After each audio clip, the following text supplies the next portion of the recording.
Hello, আসসালামু আলাইকুম।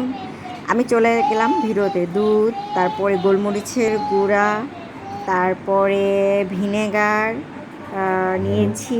আমি আজকে মেয়োনেজ তৈরি করব, চিকেন ফ্রাই, তারপর ফ্রেঞ্চ ফ্রাইয়ের সাথে এগুলো মেয়োনেজটা দিয়ে খেতে কিন্তু অনেক মজা লাগে।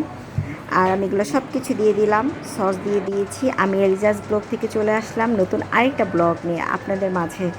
তো আশা করি আপনারা সবাই ভালো আছেন এবং আমার এই ভিডিওটা আপনাদের ভালো লাগবে। আর আমি চিনিও দিয়ে দিলাম, চিনি চিনি, তারপরে একটু আচারও দিয়েছি আমি। সব কিছু দিয়ে আমি এটাকে ভালোভাবে মিক্স করে নেব ব্লেন্ডারে। আর আপনার সবাই কেমন আছেন? আশা করি আপনারা সবাই ভালো আছেন। এবং আমার এই ভিডিওটা অনেকদিন আগেই করা ছিল, ভেবেছি পরে দিব, তো ভাবলাম দিয়ে দিই। আর আপনাদের এই তো। আর আমি এই যে সরিষার তেলও দিব। অনেকেই কাঁচা ডিম দিয়ে করে, বাট আমার কাছে মনে হয় এভাবে করলেই সবথেকে বেটার হবে।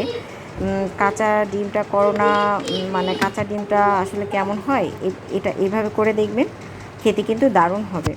তো এই তো আমি এটাকে ভালোভাবে মিক্স করে নিলাম। এখন আমি এই যে তেলও দিয়ে দিলাম।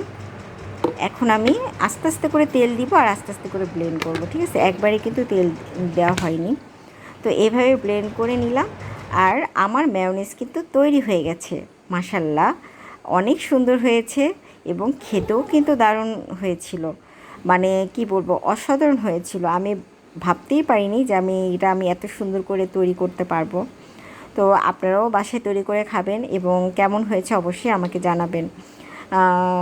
আসলে আপনারা কি পারেন সেটা আমাকে বলবেন, আমিও দেখে শিখব। আপনারা যদি কোনো রেসিপি করে থাকেন আমার কমেন্টে শেয়ার করবেন। আর আমি যদি কোনো ভুল ত্রুটি করে থাকি সেটাও আমাকে বলবেন। আর মেয়োনেজটা কিন্তু সত্যিই অনেক মজা হয়েছিল। তো আপনারা সবাই ভালো থাকবেন। আমার এই ভিডিওটা প্রথম থেকে শেষ পর্যন্ত দেখার জন্য আপনাদের অনেক অনেক ধন্যবাদ।